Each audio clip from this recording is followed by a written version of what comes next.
Goeiemôre, baie welkom. Ek wil graag met u deel rondom vandag oor 'n verharde hart.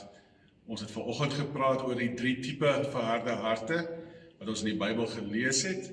En ons weet dan byvoorbeeld die voorbeeld van Farao waar die Here sy hart verhard het. Maar dit was ook sy keuse en dit is wat ons moet vandag onthou. Dat Farao soveel kere keuses gehad het. En hy het heeltyd besluit om sy hart te verhard.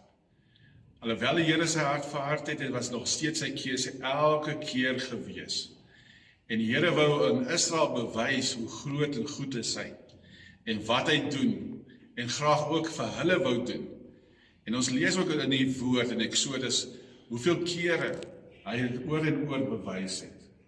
So kom ons kyk na dit en ons weet en ons besef, alhoewel Farao nie God geken het nie, het hy gesien wat hy doen. En die Egiptenare kon nie by enige van sy dinge bykom wat Moses gedoen het met al die pla om dit weg te neem, want God is groter as hulle. En toe het ons ook gekyk na rondom Saul en sy lewe, hoe Samuel met hom gepraat het en vir hom spesifieke instruksies gegee het en sê, dis wat hy moet doen, en Saul het nie geluister nie.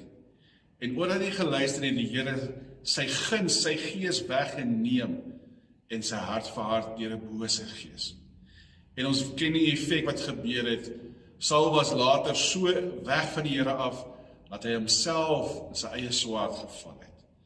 En ons laaste voorbeeld wat ons mee afsluit, en dis die voorbeeld van Judas.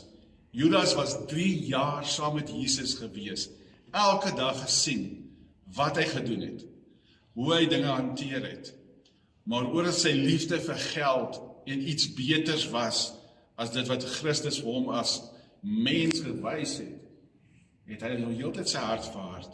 En alhoewel hulle hom betaal het om Jesus uit te lewer, het hy later die geld teruggegooi. En ons sien die effek, hy het gegaan en homself opgaan.